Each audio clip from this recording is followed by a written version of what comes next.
All right, here we go. Hi, everybody. My name's Galano, and I work at Infura. Philip gave you a bit of my background. I started in distributed systems, traditional tech, worked at Sony, did some stuff scaling infrastructure to support their PlayStation streaming network that's now called PlayStation Now.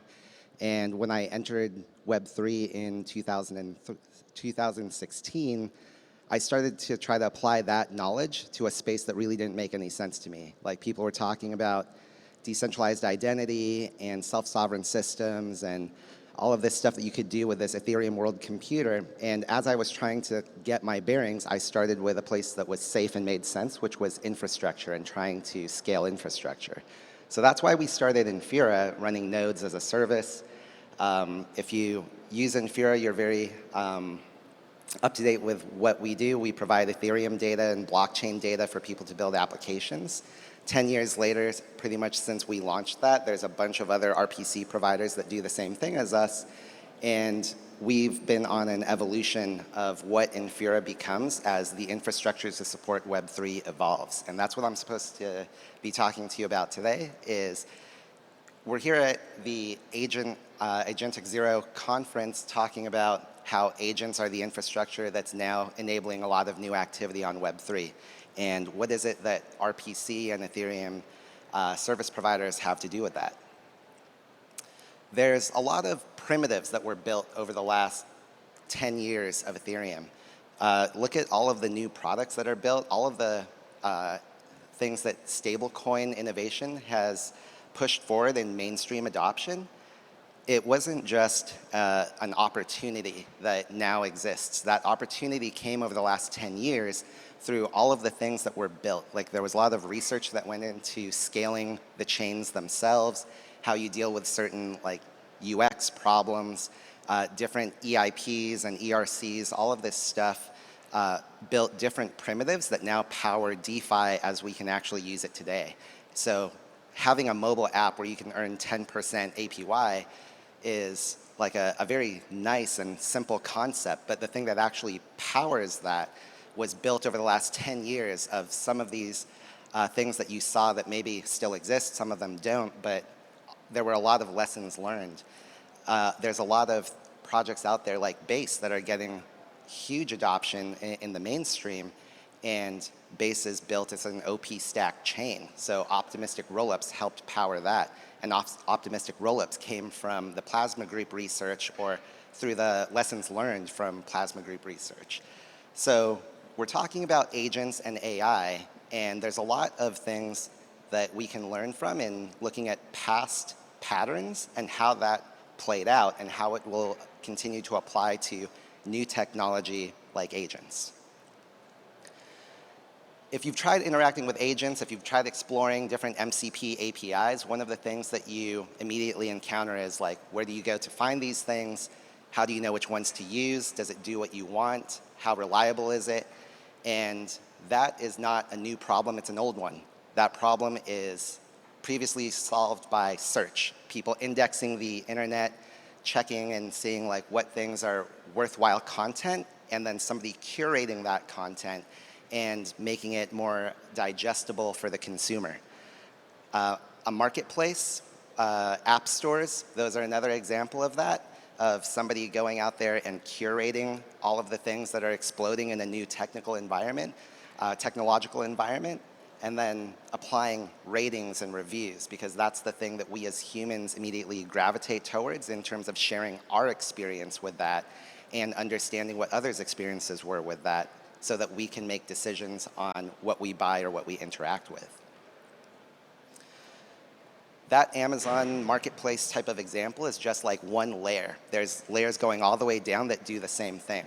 So I trust that Amazon very likely has what I'm looking for. I go there, I buy something, and then it comes to my house. That next phase of how it gets to my house is through the delivery. And it used to be like it was UPS that always delivered it. And then at one point, it was FedEx that always delivered it. And then as more and more providers started to try to serve that market because they saw that there was an opportunity to make money there, they started to serve Amazon and other distributors to do that last mile of delivery.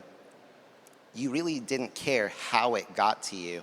You didn't have to trust the brand that was bringing you the service. You just cared about the fact that you actually received it. And that's where we start to get into AI and agents. AI and agents want receipts. They want to know that when they're interacting with something, there's like a clear understanding of what they're getting in terms of quality of service, availability of service, how much something costs, and ultimately they want some verifiability that it was actually done. There's a lot of nuance in that problem, a lot of different angles that people are taking, like verifiable AI, reproducible results, running agents and AI infrastructure in a TEE or some other type of trusted environment. We, on the Infura side, started with X402 as a way to get receipts for API payments. That was our very simple use case that started to introduce us into how we start to provide receipts for things that we're doing in our line of business. We provide an API. How do we actually accept payment for it? This research that we were doing started about 3 years ago. I did a talk on how we were going to try to decentralize Infura. Infura was called out as being a centralized provider, a single point of failure, a risk to build DeFi on top of, because if we went down, it would take down a lot of the infrastructure that powered the decentralized finance world. That was mitigated by the fact that there were a lot of reputable providers that existed out there, like our friends at Alchemy and others, that were able to provide similar services, and you could interact with one or the other. Doing so required this friction point of accepting a credit card payment on one, accepting a credit card payment on another, getting invoices from both companies, having an account manager with multiple companies. And as more and more chains started to get added, it made this problem more and more difficult for developers, because you needed to find, if there's a new OP stack chain that launched this week, if there's some new layer 1 that's launching next week, who's the provider that you're going to interact with? Does your current provider provide that service? X402 allows you to interact with all of these service providers in a unified way of paying in a very seamless way, and that's what agents needed. And so as a specification, that was really exciting to us, and that was our first entry into understanding how what we were building was relevant and tied into all of the activity going on with agent development. It was part of our transition from Infura being a centralized SaaS into what I now work on full-time, which is our decentralized protocol called DIN. It stands for the Decentralized Infrastructure Network, and I'll get into the high level of what that is as a protocol in a bit, but that's sort of the background of why we're here talking about agents and how Infura factors into that. A lot of the problems that we have been solving in trying to turn Infura into a decentralized protocol are very much translated into the problems that we're seeing as people are discovering and accessing MCP APIs and agents. How do you verify the reputation of these things, ensure a quality of service, et cetera? This is our high-level architecture of how the DIN protocol works. AI agents, dApps, developers, institutions interact with us as a marketplace protocol. It's not decentralized RPC, because our goal was decentralized RPC isn't enough for this to be like a worthwhile innovation. What we're doing with decentralized RPC can be applied to other APIs that people are building Web3 applications on. And what's the difference between a Web3 application and a traditional Web2 application? At the API level, it's just a different type of data. So we started to build this as a generalized marketplace for consuming services. And what is the difference between an MCP or an agent and a service? It's really a nuance at this point. So as a marketplace platform, we have a router that routes traffic out to different entities on the network that serve infrastructure. The thing that actually verifies that that infrastructure is online and performant and meeting a minimum level of quality and what capabilities they have is a watcher system that we have, a watchtower type network that has a bunch of different checks, consistency checks, different algorithms that score endpoints. And the payments between all of these entities on the network is via crypto using the X402 that I just mentioned. Lastly, we have a staking layer implemented as an eigenlayer AVS so that we're not requiring some new token to stake to join the network and secure the network. It's restaked ETH like Lido staked ETH, securing our operators to provide new services on the marketplace. So if you're an API provider or somebody that created a new service, you stake ETH, run this operator, and you list your service on the marketplace for people to discover and consume. And that's applicable for agents as well and MCP APIs. The thing that's needed for these agents and MCP APIs I'm talking about are on-chain SLAs. How do you, you can check it and say, okay, it's there, I'm going to start using it, I'm going to build my application to consume that, or tell my agent that they can use it, but will it be around in 2 weeks? Will it be around in 3 months or in a year? A marketplace protocol like DIN ensures that there is an on-chain contract and guarantee of a service level. So you could say something like, I want this service providing this MCP that is going to charge this amount for the next 60 days. And you know that there's a on-chain bond that's going to enforce that. Our watchers currently are supporting us through checking all of our RPC endpoints, doing things like checking latency, checking which regions of the world their infrastructure is actually hosted in. It checks consistency across chain data, making sure that there's no inconsistencies in the latest information. Pretty much anything that you can write a custom check for can run on this watcher network. And when we started to apply this to checking MCP, it was easily extensible because it's a fully creative test that anybody can write. Anybody can extend the functionality of this marketplace by writing a test that checks the type of service that they want to consume. The thing that a lot of people are also talking about when it comes to X402 and agents is discoverability. Tomorrow we'll be speaking at the Trustless Agents Day, talking about our participation in the ERC 8004 specification. If you're not familiar with that, it's the specification about having an on-chain registry for AI agents.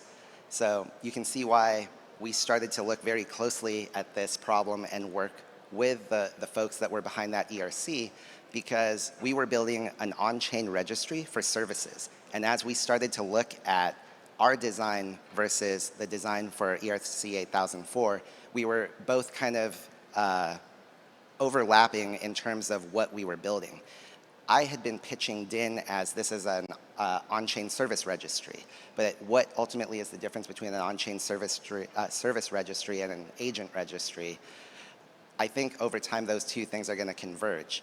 And the thing that is part of that registry that's super important on the 8004 side is reputation. How do you attest to the reputation of these agents?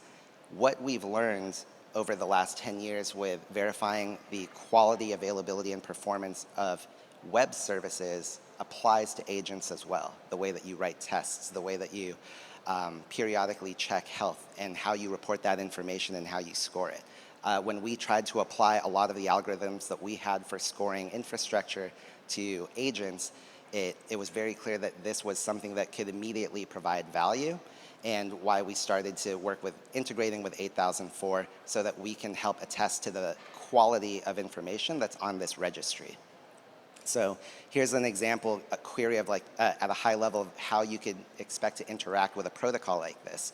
It's not just look at 8004, what's on this registry, and start to consume it, but at a protocol level, find me a service that gives me these characteristics, and you define your filters, how much you want to pay, what regions those services are deployed in, or anything else like the uptime guarantees that they provide through the SLA agreement that exists on chain. This is where the evolution of businesses in Web3 and in the traditional web world are going to converge from our perspective.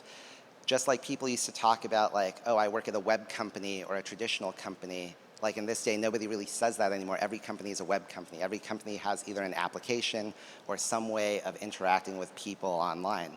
And business models are going to also have to evolve to keep up with that. I used to use this software, Tableau, for data analytics. And the license that I was negotiating at the time with the company was based off of how many CPU cores you were going to run the software on. You had to self-manage the software, and your license was tied to if you wanted to run this on like a 4-core or an 8-core machine. SaaS is the evolution of that business model that was enabled by cloud. Cloud was the technology, SaaS was the business model that evolved through that. And look at how that evolved the way that everybody does business today, where most of us, including Infura, run a SaaS company. We didn't give you a node software and say, we'll charge you $1,000 per core. A2A, ERC 8004, X402 specifications, more innovations like that are going to continue to define how people interact at an agentic AI level, and businesses are going to evolve. It's not the only channel of delivery. There are still people that sell software in a not SaaS way, but this is a new channel that's going to exist, and people need to be paying attention to it and understanding how their business is going to utilize this new channel. Whether it's a user interacting with a wallet and the wallet has an agentic interface built into it, people are actually using these platforms that are going to be deploying their own agents, or it's just dApps that are augmenting their capabilities through AI features and data and capabilities. All of that's going to flow through to access existing services, new MCP APIs, and new models that come out over time.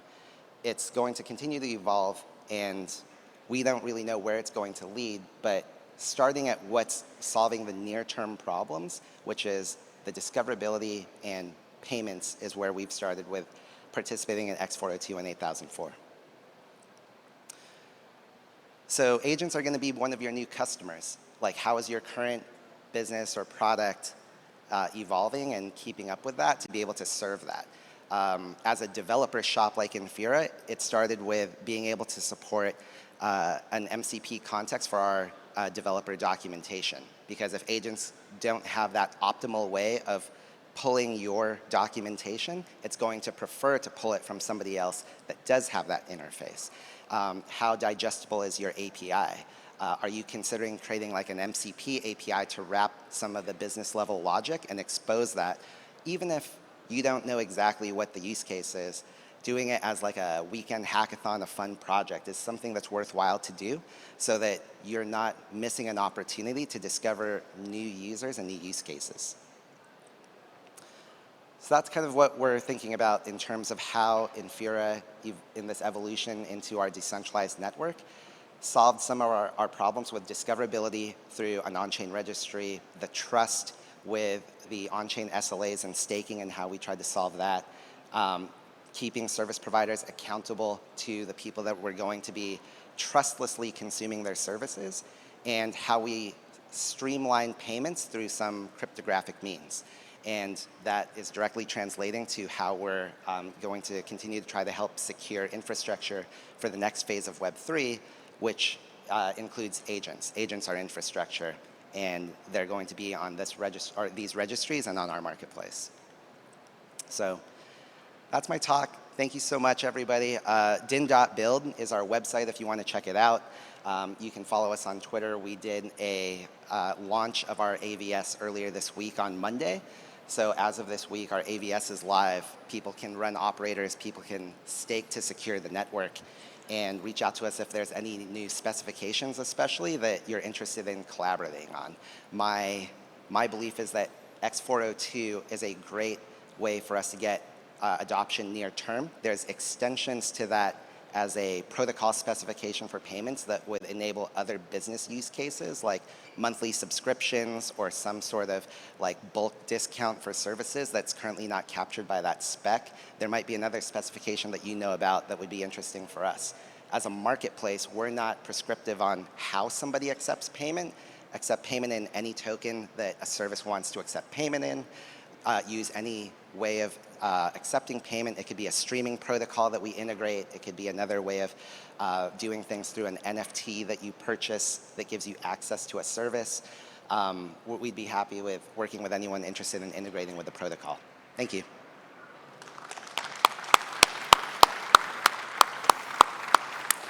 Thank you, Galano, for this great talk. Now we'll be having a Q&A session. So if you have a question, please raise your hand, and our volunteer is going to come and give you the microphone. I don't see any hands, I guess. We have a hand right there in the back.